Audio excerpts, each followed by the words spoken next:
Hey everybody, we're gonna do some notes on terminal velocity. Um, you just watched the skydiver video, which explains that a skydiver, when they jump out of a plane, they accelerate at first.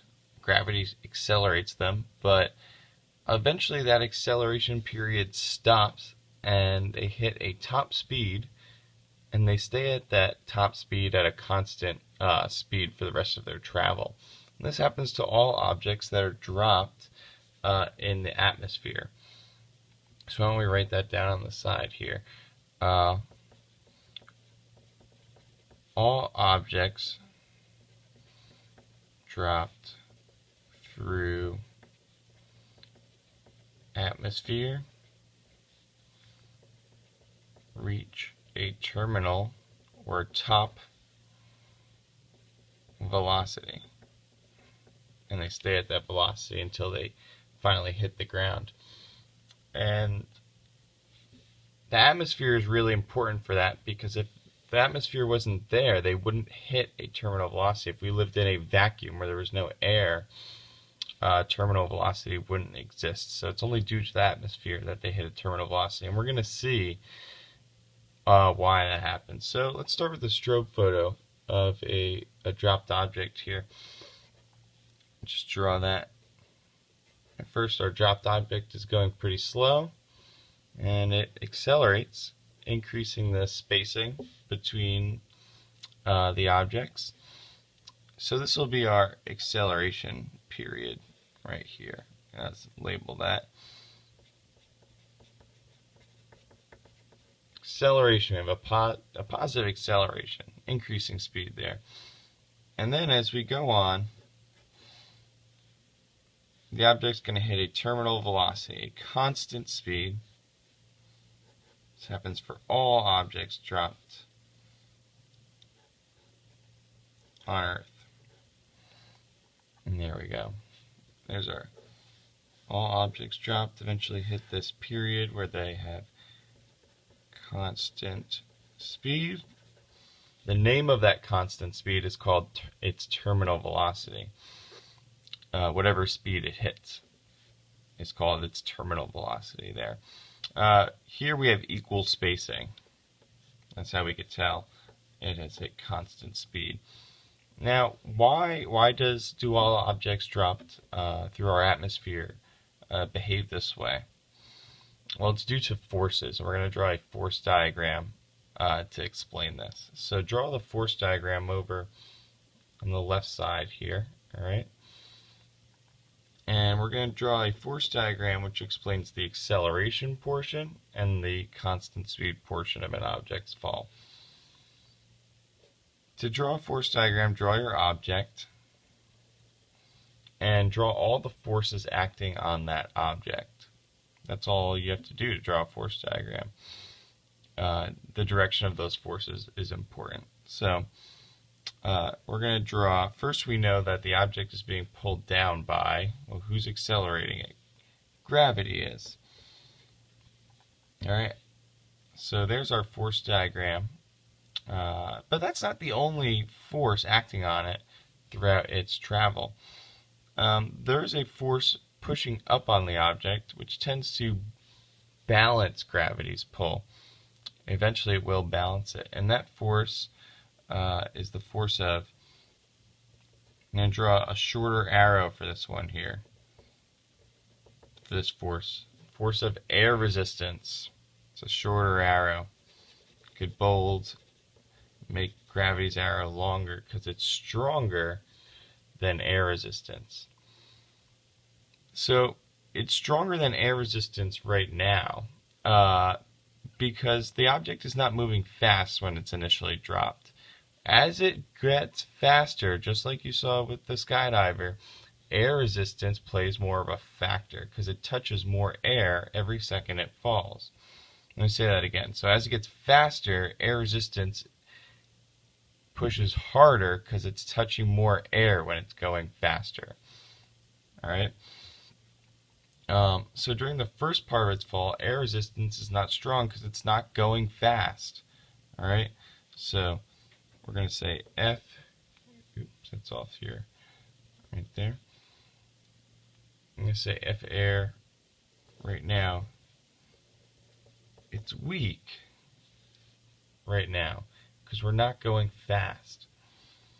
Alright, so we're going to draw a force diagram for the terminal velocity part of the fall too. The weight of your object hasn't changed, so draw the same length arrow for gravity, right? Gravity's pulling just as strong as it was the first part. But what has changed is as that object has gotten faster,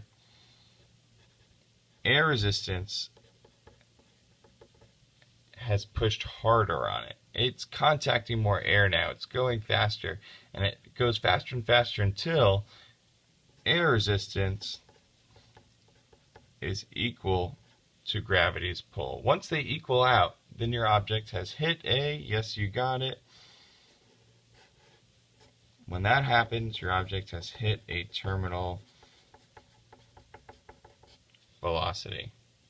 Once air resistance grows and at a certain point balances gravity's pull, they're equal, your object has hit a terminal velocity.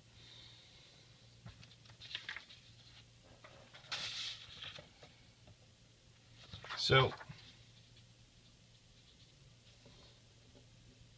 why do heavy objects hit the ground first? Why does that happen? Have you ever, you saw that happen today when we dropped stuff off the bleachers. Let's see if I get this nice and centered. That's good. Why do heavy objects hit the ground first? Well, the reason is, you could see I have some terminal velocities here listed for heavy and light objects. Light objects, I have a snowflake, a leaf, confetti, a raindrop, and heavy objects, there's a skydiver and a bowling ball, are two good examples.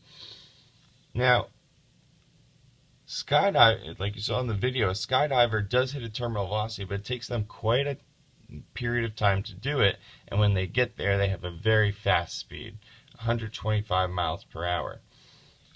Write all of these down, by the way, for yourself as a reference. Also write that question down at the top, why do heavy objects hit the ground first? Just like you wrote down the previous notes. And I'll give you a second to do that. So, heavy objects take some time to hit their terminal velocity, and when they get there, they're going very fast. If you give them enough room, eventually they'll hit it. Like you saw, the skydiver had plenty of room, plenty of time to hit it. But if you look at the light objects, just think about when you've seen a leaf fall off a tree. It accelerates at first to a speed of something about 1.5 to 5 miles an hour, pretty slow. But it hits its terminal velocity almost immediately and never gets any faster. You've all seen that. Confetti. If you've ever seen confetti fall or even just grabbed it in your hands and released it, yes, it accelerates out of your hands at first. It speeds up when you let go of the confetti, but it hits its terminal velocity at a very low speed and fairly quickly. So it takes a while to fall compared to the skydiver or bowling ball. A raindrop is a little denser and hits a little bit of a higher terminal velocity.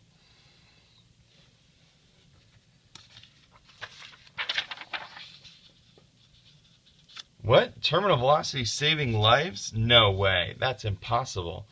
Yes, it is. We talked about this raindrop. Let's see if we can draw a nice raindrop here. You draw it as well. Okay, so how could terminal velocity save lives? Well, raindrops, we said, hit a terminal velocity of 20 miles per hour. So when it's going 20 miles per hour, that means its weight, Fg, or force of gravity, is balanced by the force of air resistance on it when it hits 20 miles per hour. when it hits 20 miles per hour because that's its terminal velocity.